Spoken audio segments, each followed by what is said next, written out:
Welcome to the TOCA Backstage podcast. Join TOCA's Executive Director, Chris Wolf, in conversations with the artists and people behind the scenes of the Torrance Cultural Arts Foundation's performances and events. Hi, this is Chris Wolf, the Executive Director of the Torrance Cultural Arts Foundation. It is my absolute pleasure to be speaking today with Liberty Devitto from the Lords of 52nd Street, which will be in Torrance on Friday, May 13th at 8 o'clock. And some of you may know, well, first of all, full disclosure, I've been a fan of yours since I learned about you. And I always found it interesting that Billy Joel was the guy, but everybody knew the band's name. I mean, everybody knew who you were and Richie was. And yeah, it's funny.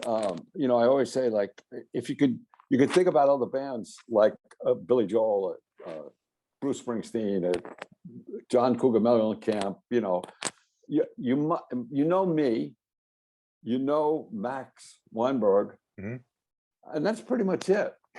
You don't know in the other bands. You know, right? Yeah.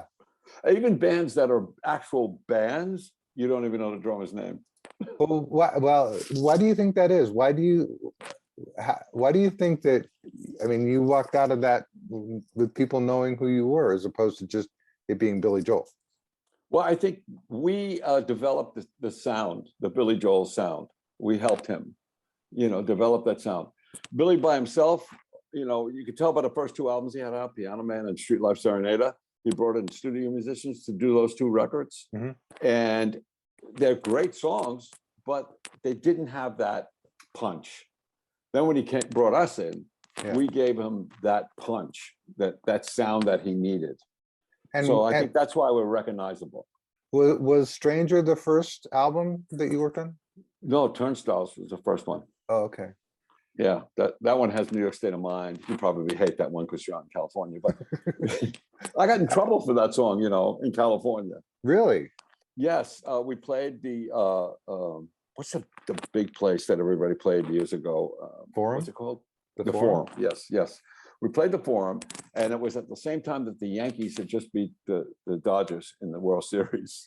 So we're doing New York State of Mind, and there's a point where Richie Canada does his sax solo in the middle, all by himself, you know, and there's a spotlight on him, and he gets done with his sax solo,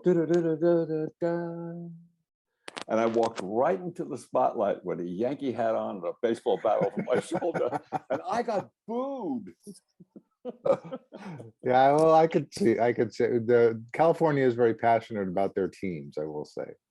They are, but they have to remember that that team did come from here. Yeah, that's true. That's true. So I understand that you wrote a book, and I didn't know about that. I just learned about it recently. Life, Billy, and the Pursuit of Happiness. What inspired that? Well, I actually started writing it many years ago just to give my daughters, I have 4 daughters, and a family history of where my grandparents came from, Italy, and what my father did in World War II, all that kind of stuff, and what my life was like growing up. Then when me and Billy parted ways, I thought, okay, I'm going to write about me and Billy, you know. But then I thought to myself, you know, I'm not the kind of guy that's going to throw people under the bus, because I don't want to do that. I'm going to look at the way things are, standing in Billy's shoes, and why certain things happened. And I'm also going to, you know, I'm tired of you know, American Idol and all those shows that you think the kid comes on, he sings a song, the next thing you know, he's got a record deal, you know. There's a lot of dues to pay, right? You know. And so what I did was wrote about how these immigrants came over from Italy, and then 2 generations later, one of their offspring becomes the drummer with one of the most popular single artists in the world. How did that happen? And that's what it does. It lists like all the bands I was in, things that happened. I mean, you know, there's so many roads that you travel to get to the point where you are today. And some of those roads are very dark. I even wrote about the dark roads. Like we had one band member, Doug Stegmeyer, who, when he parted ways with Billy, he just couldn't handle it, and he actually ended his life. So there's all that dark side in there too, but there's also it's funny, and it's So I looked at it that way. And why did Billy do the things that he did, make the decisions that he did? The man had a career for 50 years. You have to, in this business, you have to make changes, or you won't stay alive. Yeah. So, sometimes it means you got to cut a person out and change the personnel in your band. It hurts, but you have to do that, So that's what the book is like. And then at the end of the book, I list all the songs that I played on with Billy, all the albums, and I put down what I remember about recording those songs. Oh, cool. Okay. Now I have to get the book because. No, you have to get the book. You have to get the book. It's interesting because I guess you sort of became famous with Billy, but you had a life before that, and obviously after that. Take us back to, how did you and Billy how did you become part of Billy's band? I'm not going to tell you. It's all in the book. You're going to read it. There you go. No, before that, now I knew Billy. I was probably 17, maybe he was 18. And he was in a band called the Hassles, and I was in a band called the New Rock Workshop. And we both played the same club on Long Island. It was called the My House. It was an underage club where kids could come in, and there was no booze served or anything like that. And we were both house bands, So sometimes we would play together, but I would pass him in the dark, and we would just say hi to each other, so I knew him from that. But in that same crowd that was watching me play and Billy play was Russell Javers and Doug Stegmeyer and Howard Emerson.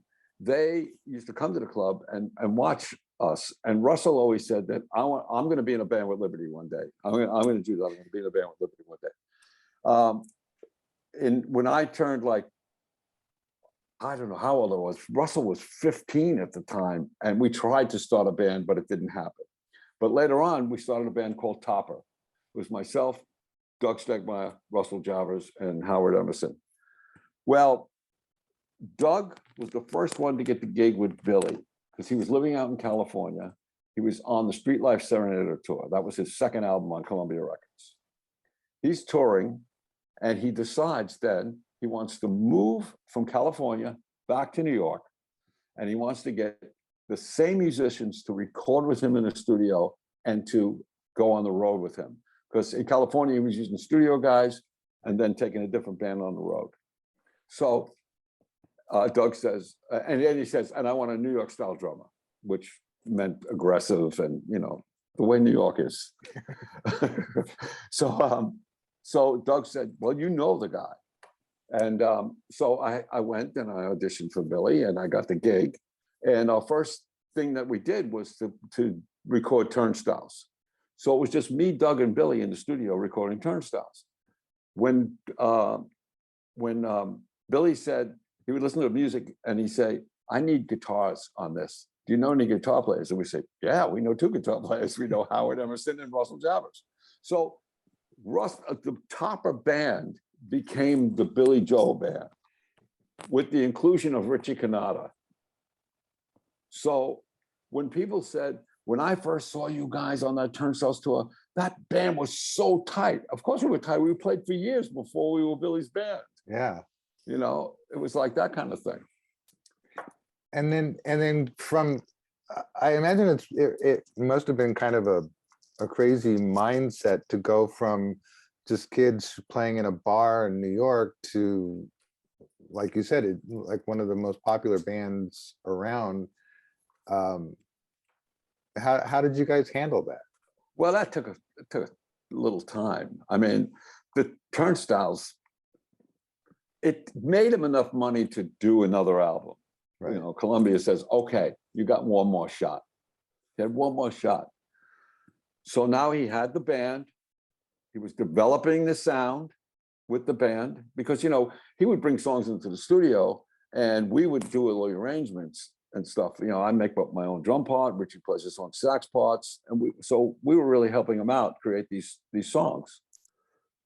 What happened was when he was going to record The Stranger, he was looking for a producer because he produced Turnstiles by himself. And Columbia Records wanted him he's a producer. So he approached George Martin, the Beatles producer. Mm-hmm. George came to hear the band, heard us play. And when Billy met with him, he said, George said, I want to produce you. And, but he said, I want to use studio musicians. And Billy said, love me, love my band, and turned him down. That's when we were playing Carnegie Hall and Phil Ramone came and saw us play. And when he got us in the studio and he said, I want you to play like the rock and roll animals that you are, but I will tell you where to do it and where not to do it, Yeah. So he loved us. He loved the way we played. He loved the creativity we had. He was asking a seminar once, what made Billy the icon that he became? And Phil said he wrote great songs and his band came up with great arrangements. So it was a combination of all these things that happened to make him famous. So anyway, getting back to your original question, what was it like to go from nothing to something? The first place we played was in Colorado. It was a club called the Good Earth. We were playing clubs. We played Danny Serafine from Chicago's club. It was called Chicago. It was in Chicago. We played this Santa Monica Civic Center when we went out to California. I actually saw that concert.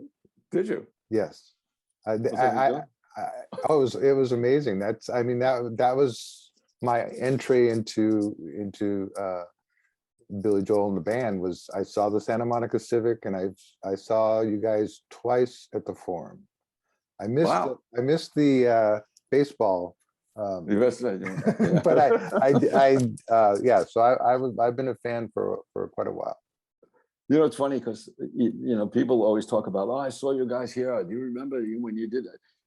You remember different things than actually playing. Like Santa Monica Civic Center, what I remember was checking into a hotel and a maid.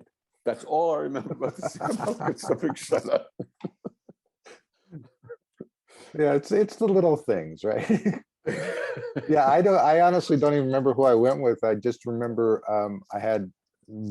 I remember getting the tickets because I had to wait outside of Sears at the whatever it was, Ticketmaster, I guess, at the time. Ticketron, and get my tickets, and then I had like really good seats, and I just remember getting totally blown away. We played. Where did we play? It was outside in LA. We opened up for Janice Ian. At the Greek? Was it? No. Oh, I don't know where it was. But anyway, the newspaper the next day read the best part of Janice Ian's show was Billy Joel. Yeah, that's not good when you have your opening act making better news than you. Yeah, but another thing that you don't know because you just discovered the book was that Billy wrote the foreword in my book. Oh, really? Yeah. So just to skip back real quick. So things are good with you guys. So you leaving the band didn't causing big enough ripple to where, obviously if you wrote the foreword to your book, all is good. Well, wait. All is good now. It wasn't when. Well, yeah. No, it was a bad divorce. Let me tell you. Oh, I'm sorry. He got the children. He kept the house. He got everything. But yeah. So it was bad in the beginning. You live in a bubble when you're in a band like that. And when the bubble bursts, it's like big. I went back to being Liberty Devitto again. Yeah. Instead of the Billy Joel's drummer, But now, it wasn't until I was having a problem dealing with it until a friend of mine told me he said, look, you got to stop saying that you were formerly Billy Joel's drummer or you used to be Billy Joel's drummer. No, no. You know who you are? You are the guy that Billy Joel chose to make those incredible records and those unforgettable tours. That's who you are. So that's who the three guys in the Lords of 52nd Street are. We're the guys that helped him develop that sound. Yeah. So it's not a tribute band because I can't be a tribute to myself. I'm playing all the parts that I created, you know? Yeah. Well, And, somebody I said, I think used the term legacy band, which I think is apropos. I mean, you guys are, you know, iconic in the rock and roll, and you're just playing your music. that's exactly what we're doing. Just playing our music and loving it. Yeah. There's no more maids, but you know. We'll make sure you get a maid when you come out here. Yeah, thanks. So after Billy Joel, you've played with like a number of different artists. Yeah. I mean, it's funny. I would imagine. Well, I don't imagine. I would guess that people think, oh, you were Billy Joel's drummer. You hit the height of success. You guys broke up, and you wrote a book. But there's lots in between. I won't ask you to give away the rest of the book. But how did it feel going from like that, the pinnacle of success with Stranger and those albums, to now trying to, you know, getting work used with other performers? Well, you know, a lot of the people I played with a lot of them were during Billy. Well, I was still playing with Billy. You know, we have time off, like recording with Paul McCartney, playing with Stevie Nicks. That was all during when I was still with Billy. Yeah. After Billy, it was hard. It was hard to get another gig because people think that, oh, if you play with Billy Joel, he's getting millions of dollars every time he plays. You know, no, it's not like that at all. I'll tell you who really, really did me a solid, and it's sad that she just passed away, but Ronnie Spector. I got a gig at the Rock and Roll Hall of Fame in Cleveland. Myself and a bunch of guys from other bands, Ricky Byrd from Joan Jett and the Blackhearts, Jeff Carlisle from 38 Special, and Will Lee, who was in the Most Dangerous Band in the World on the Letterman show. And we got together and we backed up every performer when the Rock and Roll Hall of Fame did a special event. The only thing we didn't do was the induction itself. We did all the other stuff. Yeah. You know, women in music, fundraisers, all that kind of stuff. Ronnie Spector came and she was during the Women of Music. And she heard me and then she wanted me to play drums for her. That took me to a new level because now I was playing with one of the most famous single artists in the world, Billy. And now I'm playing with the queen of rock and roll, you know. Yeah. So that was big. Her and Billy J. Kramer, who was signed with the Beatles manager at the same time the Beatles were, and the Beatles wrote his first 4 hit records. Mm-hmm. I played with him. So I started to get these names again that people were familiar with, you know. Playing with Ronnie, I remember somebody turning to me and they said, well, what are you doing now after Billy? You know, that was a big deal. And I said, oh, I'm playing with Ronnie Spector. And they were like, whoa, that's just as big, you know? Yeah. Everybody knows Ronnie Spector, you know? That's great though, that you were able to, I mean, it's like you said, life has sort of this journey that you just sort of go down, and it's pretty amazing. And now, how did the Lords of 52nd Street come to be? I mean, obviously you were a band beforehand, but to actually sort of create it, to take it on the road now.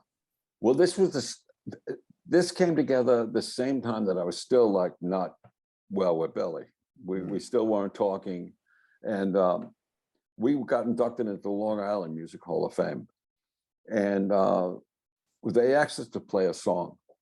So, you know, we had a couple of songs under our belt, but we ended up playing 5 songs that night, and people come up to us and said, you guys should be doing this. You know, there's so many tribute bands out there that are doing it, and they're not doing it as well as you guys do it. You should be doing this. So I said no in the beginning because I was still like, I don't want to do this anymore. A friend of mine from the drum company called me and he said, do you really want to go back there? Do you really want to do that? You know? And I thought, and Russell and Richie were calling, and I thought, oh, you know what? I think I do want to do it. You know, two friends of mine, Billy J. Kramer and Carmine Appice, who was in the Vanilla Fudge, both said to me, they said, just take the money. You know, it's like, I was like, no, I don't know if I can do this again. But when we started to rehearse, I started to fall in love with the music again. You know, I'm getting familiar again with the songs, and I'm thinking about what it was like in the studio. You know, every time I hear the songs, it was like I go right back to the studio and what it was like to record them. And I could see the guys and everybody in the positions we were all in. So now I'm loving the songs again. I'm playing with the three of us are together, the original guys in the band. Mm-hmm. The only thing that's missing is the guy that I used to look at for 30 years on stage and in the studio.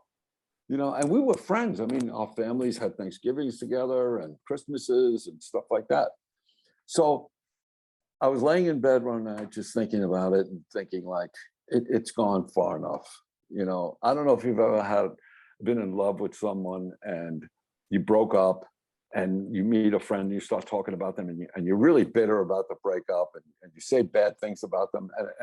And it kind of hurts you inside because you know you still love them, but you hate them, but you love them so much. Right. You know? Yeah. That's the way it was with Billy when I used to talk about him, you know, say things.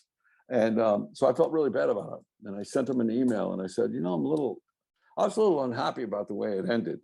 And he immediately wrote me back and he said, so was I. So was I. So I said, well, he was living in Florida at the time. He summers in Florida. I said, well, the Lords of 52nd Street, who I'm playing with now, are coming to Florida. Want to have some dinner or breakfast or whatever. He said, well, I got 2 little girls now and I put them to bed, so let's do breakfast. So I met him for breakfast and it was great. It was great. It was just 2 friends talking. We didn't talk about anything from the past, like the bad stuff. It was who's doing what now, who's died, who's sick, who's, you know, because we're at that age, of course. And, you know, it was like I write in my book that it was like we were on this bridge, just staring down at these troubled waters that were going underneath it. And, you know, and it was just great. Now, people always used to ask me, they used to say, if you saw Billy in the street, what would you do? You know, this is when we still weren't talking. Mm-hmm. I said, I would go up to him and say, I love you, Billy. I'd give him a big hug and give him a kiss. So now, after our breakfast and after talking, we are outside. He's getting on his motorcycle because it's starting to rain. He's got to go home and I got to go do a gig. And so I grab him and I just put my arms around him and I said, I love you, Billy. And I give him a kiss. And then he looks at me and he says, I love you too, Lib. And that's the way that ended, you know? Yeah. And it was just great. It was just great. But during that breakfast, I said to him, I said, I wrote a book. And he went, oh no. I said, no, it's good. It's good. I don't throw anybody under the bus. It's really good. I said, and if you're not doing anything, would you write the foreword for me? And he said, yeah. So it was really cool. We also did the audio book and he actually talked his part. Oh, wow. That's nice.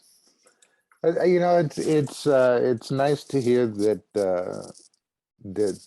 you're able to remain friends. I know that feeling where you have an issue with a friend, somebody you like, you know, have grown up with, and then there's issues, and then it's like you don't talk to each other, and then it's like there comes a point where it's like, okay, enough is enough. You know, we had, you know, he always says that his songs were his children, and I say that if his songs are his children, then I'm at least their uncle, you know. Right. So it's like we did so much together, like beautiful stuff. You are talking to me because of what I did with him. Right.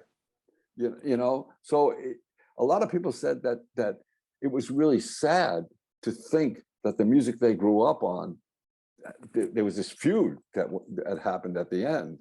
And now that we're friends again, it's like they can hear the music in a whole another way. You know? Yeah. Well, it's interesting because I mean, again, I was a big fan, and then I think there came a point where I sort of separated from it, and it's like I'm rediscovering it again now, just because, you know, I think there was enough time to where I didn't listen to it, and it's like I'm rediscovering all those hits. I think something happened where I heard The Stranger, and I went, I haven't heard that in a long time, and so I started playing it again. But yeah, I have to say that obviously the albums that you guys did are by far my personal favorites. I think, you know, Piano Man was great, Turnstiles was great, but, you know, I think Stranger and 52nd Street were just amazing. Yeah, they were really good. I mean, I've been through the phases, because I played from Turnstiles all the way up to, I play at least on one song on River of Dreams. I played all the other songs on all the other albums. River of Dreams, I only played one on there, because that's when it started to, like, you know. Yeah. But yeah, so that time, Stranger, 52nd Street, Glass Houses, those are the songs that the Lords of 52nd Street really based the show on. Turnstiles, when we were together, right, as us, you know, me and Russell stayed during The Bridge. We were on Nylon Curtain. We were on Innocent Man, all the way up to that, and I was the only one that was on Stormfront. And then came River of Dreams, and then it was the end, you know. So we concentrate on the earlier stuff, which is the better stuff. More people like that, you know, the Moving Out, the Scenes from an Italian Restaurant, the Zanzibar, you know. Well, I think it really is true that you guys did sort of create a sound and it's funny. I mean, I've just recently, preparing for this interview, learned that there was a New York style drumming. I just thought drumming was drumming, but I can actually see it, you know, whereas there's like the rock and, I don't know. I guess I could see that there would be a different, more aggressive style of drumming. Yeah, well, it's where you live. Right. You know, I mean, like, you know, people say that all the time, like, oh, Billy's got a new drummer. He's nothing like you are. Yeah, because he's not me. He could play the parts that I created, but he can't play them like me because he doesn't think like me. He didn't grow up like me. You know, maybe his father didn't hit him in his head as many times as mine did. You know? Did you have an extensive musical background growing up? I mean, did you always just gravitate to drums? No, it's funny. Because I always loved music. You know, growing up, music was my salvation. I did have a father that I knew he loved me, but I didn't think he liked me very much. You know, so my room was my haven that I would go in and listen to music. I would cut lawns when I was a kid, mow lawns or shovel snow, and make, you know, $2 or whatever, and go buy records. I would always buy records, and so I always loved music. Now, later on in my career, I asked my dad, why did he buy me a set of drums when I was like 12 years old? And he said, because they didn't make Prozac when you were a kid. That's classic. Yeah. There you go.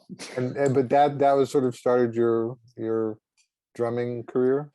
Yeah. Well, it took a little time to take off because I was very shy. When I sat behind the drums, I wouldn't play for anybody. And I had joined the 6th grade school band, and I couldn't do the buzz roll in the Star Spangled Banner. And the teacher said, put the sticks down, DeVito, you'll never do anything with the drums. So I got discouraged.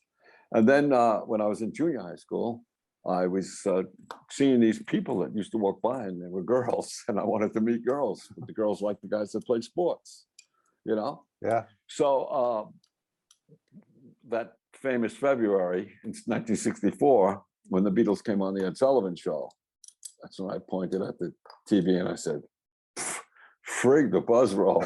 I want to do that. Nice. You know, that's when I got serious, you know.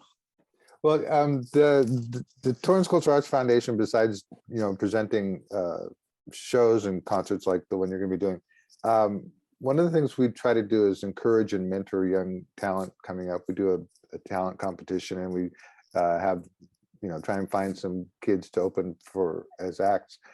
But one thing I always like to ask the professionals is, what piece of advice do you give to people who may want to, who's practicing their drums, but they don't really know what to do next? Or what pieces of advice do you give to young performers?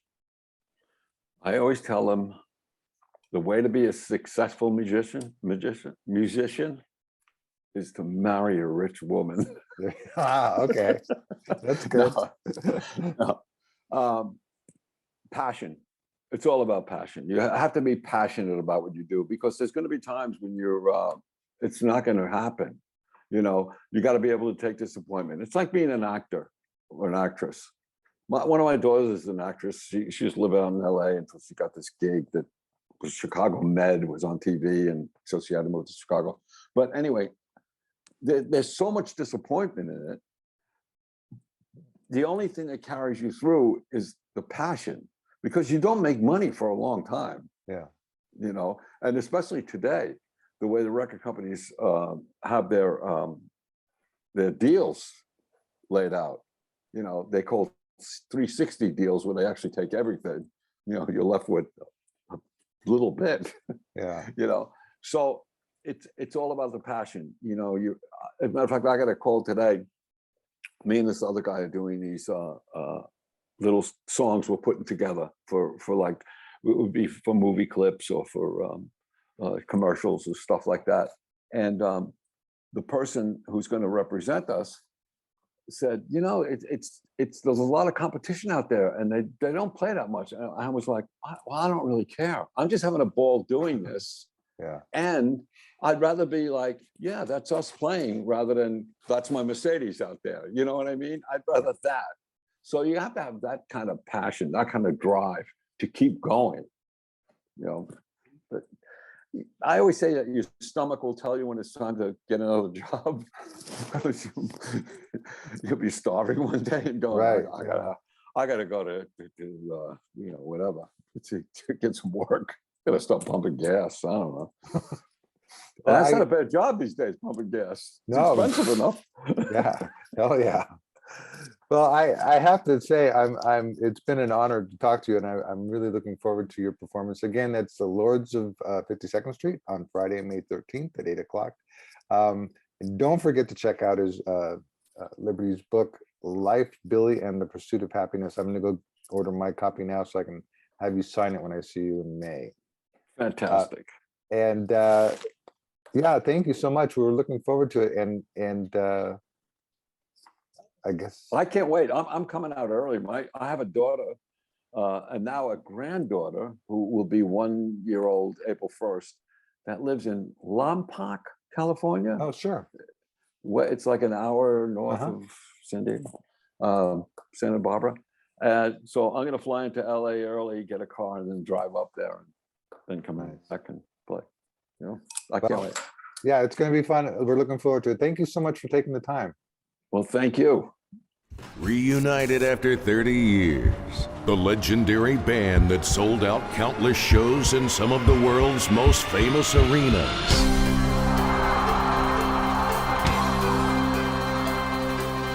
On tour once again.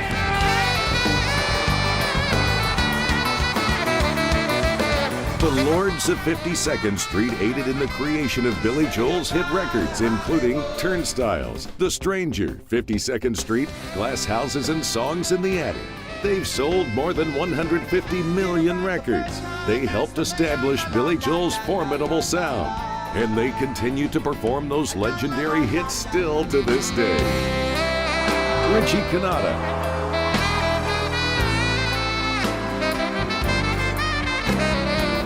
Liberty Devitto, Russell Jabbers.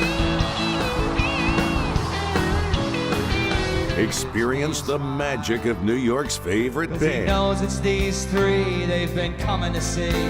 Experience the Lords of 52nd Street.